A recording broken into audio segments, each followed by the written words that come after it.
welcome. You are watching Janata Television, and this is the English Bulletin with me, Anastha Acharya. The top stories first. Article General Convention underway in the capital, top leaders praise for party unity. Health Ministry urges not to travel abroad unless absolutely necessary. Government assures Omicron variant has not been detected in Nepal yet.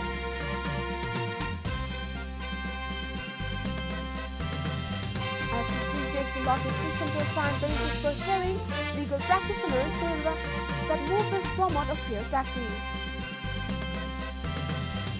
Both capsules in Nigeria case have 29 people. Authorities say most of the victims were children. And Liverpool beat Everton 4-1 in EPL derby. Mohamed Salah scores twice for the Reds.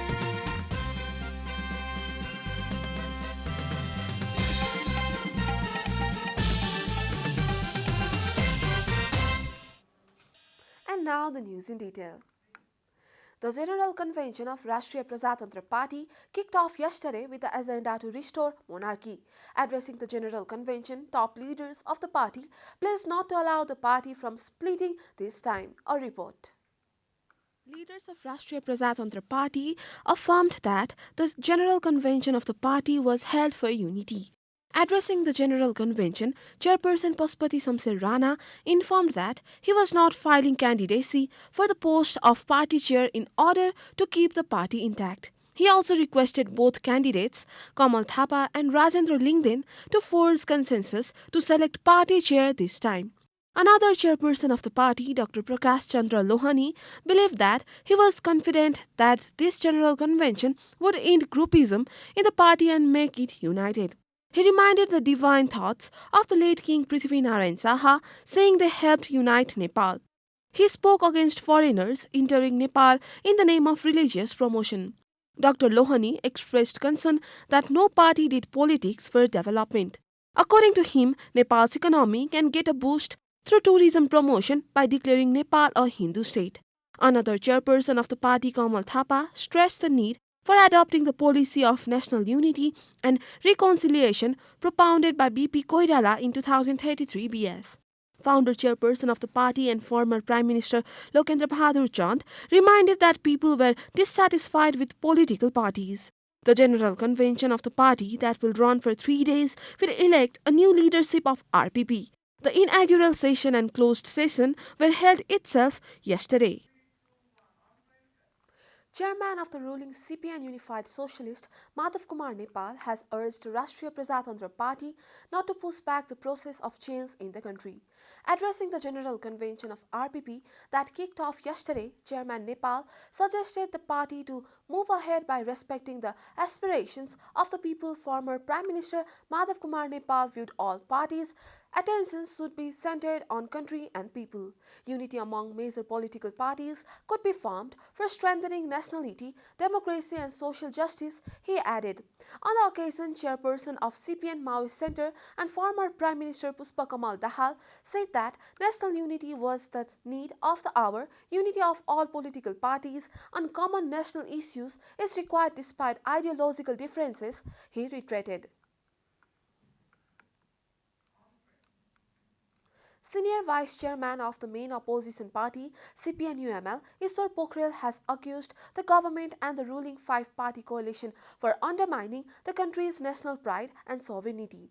Pokhrel, who is also a former deputy prime minister, claimed that the government has become a mute spectator to the atrocities of the Indian border securities forces that took the life of an innocent Nepalese citizen by cutting off a twin river crossing. Speaking at the RPP General Convention yesterday, he called on all political parties to unite in the campaign for nationality, prosperity and development. Senior Vice President Pokhrel said that the political parties should move forward by putting the nation first, regardless of their ideology. Pokhrel also urged the RPP leaders to work with his party for the protection of the country's prosperity, development and self-respect. This is Janata Bulletin. We'll be right back after a short break.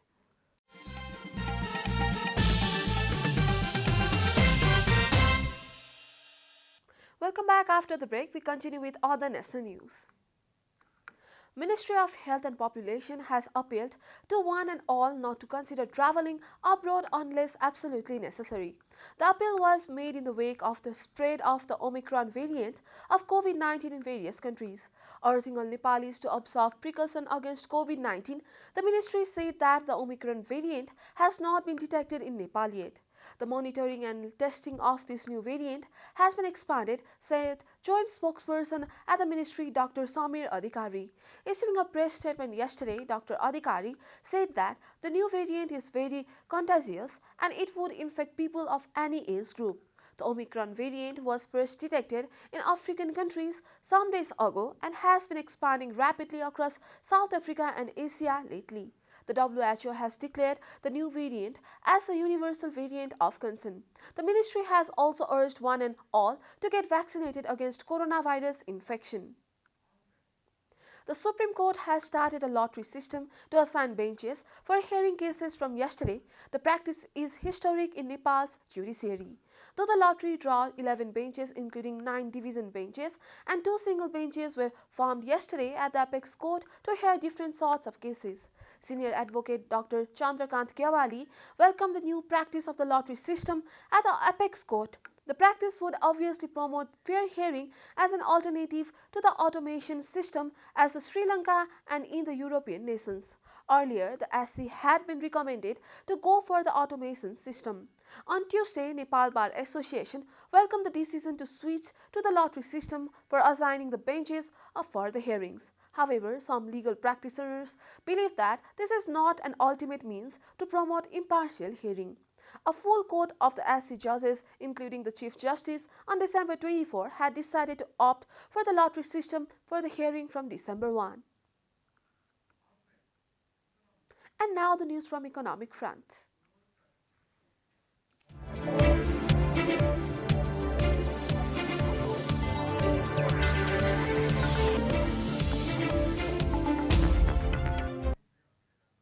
NMB Bank has succeeded to become the best bank in Asia. It has been awarded the Bank of the Year Asia 2021 by London-based The Banker magazine. NMB Bank has been adjusted and best bank in Asia, beating out stiff competition from Asian giants such as China, India, Hong Kong, South Korea and Japan. The bank won this award because of its focus on sustainable banking, commitment towards digital transformation and high corporate governance standards. Prime Minister Sher Bahadur Deuba on Wednesday handed over the award jointly to NMB chairperson Pawan Gulyan, Chief Executive Officer Sunil Kesi and the Board of Directors of the bank amid a program organized at the official residence of the PM. On the occasion, PM Sher Bahadur Deuba congratulated all those associated with the bank for creating a history, adding that the bank has enhanced the prestige of the entire Nepali banking industry by being honored with a coveted award. Time for a short break here at Janata Bulletin. Stay tuned for international news.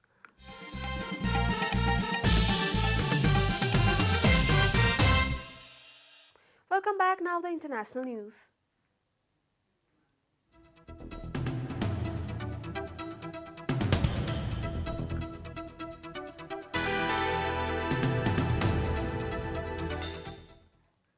An overloaded boat carrying dozens of passengers, mostly children aged 8 to 15, has capsized on Bagwai River in northern Nigeria, Kano State, according to rescue officials. Saminu Abdullahi, the spokesman of the Kano State's Fire Service, said the incident took place late on Tuesday. We have recovered 29 bodies and rescued 7 passengers. The search for the remaining 13 bodies is ongoing. Abdullahi told the AFP news agency on Wednesday. Abdullahi said the boat was meant to ferry 12 adults, but the speakers packed such a number of children on board. The children from Badao village in Kano State were on their way to Bagwai, a town on the other side of the river, for a religious ceremony. Boat accidents are tragically common on Nigerian waterways, mostly due to overcrowding, bad weather and lack of maintenance. Last month, 7 girls aged between 10 and 12 drowned in neighboring Jagawa State when the boat capsized. In June, 13 people died in Sokoto State with the boat ferrying wedding guests capsized. You are watching Janata Bulletin, and now the latest from the world of sports.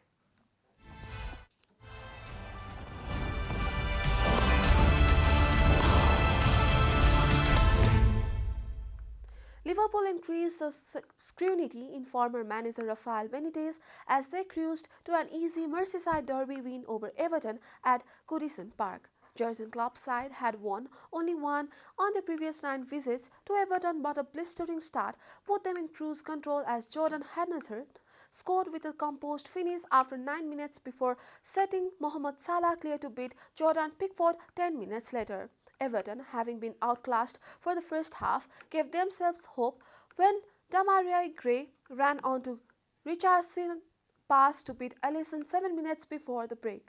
Liverpool were still the team possessing all the quality and threat, and they killed the game. Often Salah crashed on Simulus Coleman's error to race clear and expertly score after 64 minutes. With the mood inside Goodison Park turning mutinous, there were loud protests at the final whistle. Diogo Jota piled on the plane in Benitez and Everton when he took Andrew Robertson's pass in his stride before escaping the attentions of Alan to far high past Pickford with 11 minutes left. We are at the end of Janata Bulletin and the headlines once again. Article General Convention underway in the capital, top leaders praise for party unity. Health Ministry urges not to travel abroad unless absolutely necessary. Government assures Omicron variant has not been detected in the park yet.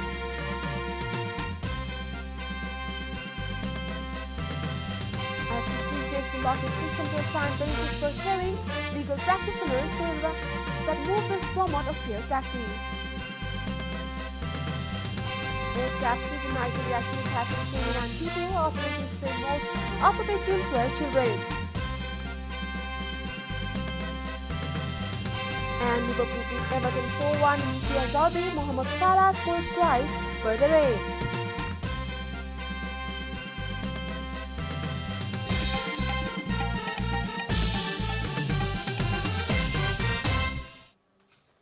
And that's all from the English News Desk for today. You can follow Janata Television and our programs on various social media platforms, including on our website janatasamachar.com. Keep watching Janata Television. Namaste.